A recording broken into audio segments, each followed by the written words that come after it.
अस्सलामु अलैकुम वरहमतुल्लाह। आप सब बच्चे ठीक हैं? सबका माइंड फ्रेश है?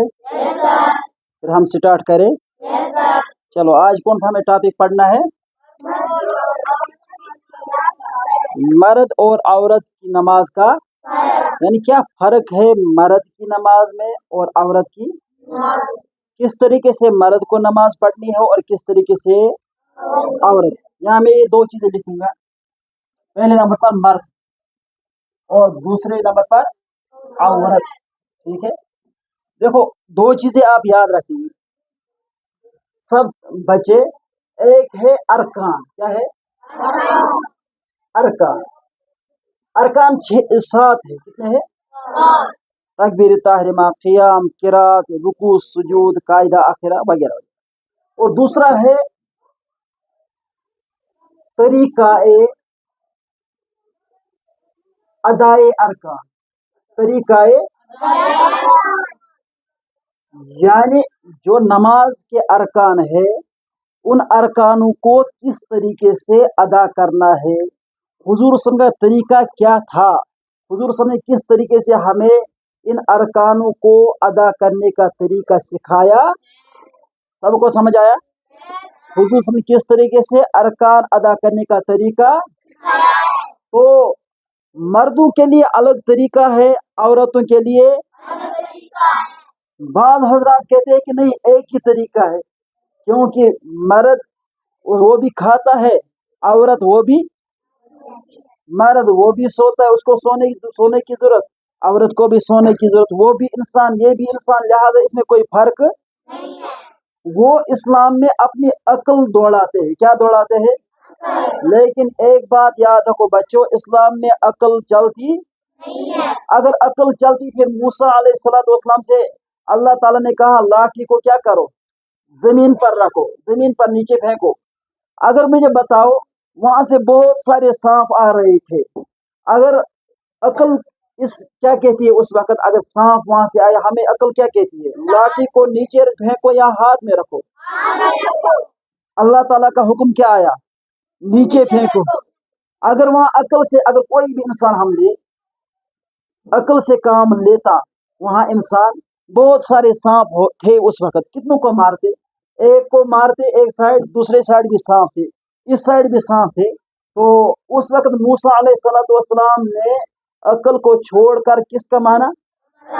और वही छड़ी, वही लाठी, बड़ा सांप अजदहा बन गई और सब सांपों को एक ही साथ निगल लिया।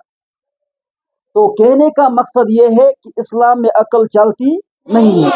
इसीलिए मर्द और औरत में अल्लाह ताला ने या हुजूर सल्लल्लाहु अलैहि वसल्लम ने फर्क को बयान किया है कि ये फर्क है और क्यों है, वो भी मैं बताऊंगा इस टॉपिक में।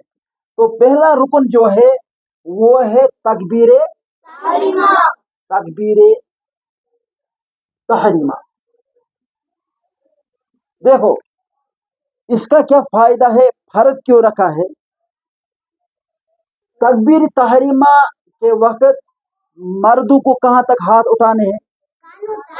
कानों तक। औरतों को कहां तक? क्यों? इसमें क्या फायदा है? इन दोनों को सेम क्यों नहीं रखा गया? देखो क्या फायदा है। अगर मर्द की तरह औरत भी हाथ यहाँ तक उठाएगी, मुझे बताओ ये जगह भी जाहिर हो गई, सबको नजर आएगी ना? ये जगह भी सबको नजर आएगी ना? ये जगह भी सबको नजर आएगी ना? अब मुझे बताओ, जो भी आगे से देखने वाला होगा उसके दिल में गलत इरादा हो सकता है ना? अरे हो सकता है ना? इसीलिए अल्लाह ताला की तरफ से हुजूर ने पैगाम सुनाया कि लड़कियां, औरतें कहां तक हाथ उठाएंगी, ताकि नमाज में भी औरत की इज्जत क्या रहे? महफूज रहे। यानी यहाँ भी अल्लाह ताला ने औरत की इज्जत का ख्याल रखा है कि आपको कानों तक हाथ उठाने की जरूरत, आप कहाँ तक हाथ उठाओगी? सीने तक। ये फायदा रखा है अल्लाह ताला ने और हुजूर सल्लल्लाहु अलैहि वसल्लम के जरिए ये फायदा रखा है कि औरत इज्जतदार है, लिहाजा उसकी इज्जत हमेशा क्या रहनी चाहिए? महफूज हो, अगर कि वो नमाज में ही क्यों ना हो। आया समझ? और दूसरा जो रुकन है क़ियाम। क्या है? क़ियाम। अकल चलाने वाले कहेंगे कोई इसमें नुकसान नहीं है, यहाँ तक उठाओ, لیکن نقصان نظر آیا یا نہیں آیا؟ ارے آیا نا. دوسرا ہے قیام. قیام میں سب سے پہلا جو ہم عمل کرتے ہیں نماز میں وہ ہے قرات کرنا. ارے یہی ہے نا. یا اس سے پہلے اب ہمیں ہاتھوں کو کہاں باندھنا ہے؟ ہم نے تو تکبیر تحریمہ میں اللہ اکبر کیا، لڑکیوں نے یہاں تک اٹھایا، مردوں نے یہاں تک. اب ہاتھوں کو کہاں باندھنا ہے اور اس میں کیا فائدہ ہے؟ مردوں کو اپنے ہاتھوں کو کہاں باندھنا ہے؟ ناف کے، شاباش، ناف کے. عورتوں کو اپنے سینے پر. تو اس میں بھی انسان کو عقل سے سمجھ آئے گا، یہاں بھی اللہ تعالیٰ نے عورت کی عزت کا کیا رکھا ہے؟ خیال رکھا ہے. عورت کی عزت کا خیال رکھا ہے. اب آگے ہے قرآن کا پڑھنا نماز میں، قرات. مرد کے لیے حکم ہے اونچے پڑھو. ارے یہی حکم ہے نا. نماز ہم مسجد میں جاتے ہیں، امام صاحب اللہ اکبر پڑھ کے ہم کیا پڑھتے ہیں؟ اونچے پڑھتے یا ایسا پڑھتے ہیں؟ اونچے. جو مغرب کی نماز ہے، عشاء کی نماز ہے یا فجر کی نماز میں، اس میں آہستہ قرات ہوتی ہے اونچے ہوتی ہے؟ اونچے. لیکن عورت کے لیے اس سے ڈفرینٹ حکم ہے کہ عورت کو اس آواز کو اونچا کرنے کی ضرورت. کیوں؟ کیونکہ عورت کی آواز میں کشش ہے، خوبصورت ہے عورت کی آواز.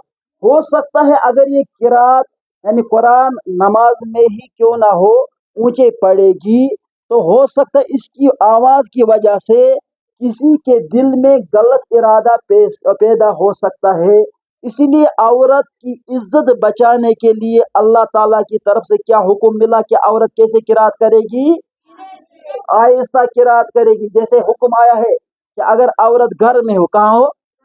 گھر میں ہو، مرد کوئی نہیں ہے وہاں، کوئی آیا گھر میں، آپ اسے جانتی ہو یا نہ جانتی ہو، جانتی ہو یا یعنی غیر محرم ہے، تو اس سے دھیرے دھیرے یعنی پیار سے نرم آواز میں بات نہیں کرنی ہے. نرم آواز میں بات.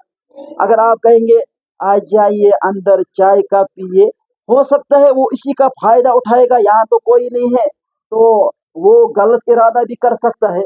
جب آپ اس سے کہیں گے کون ہے، کیوں آئے ہو، بعد میں آنا، مجھے بتاؤ، کیا وہ ہمت کر سکتا ہے کہ گھر میں آنے کی، دروازے کے اندر داخل ہونے کی؟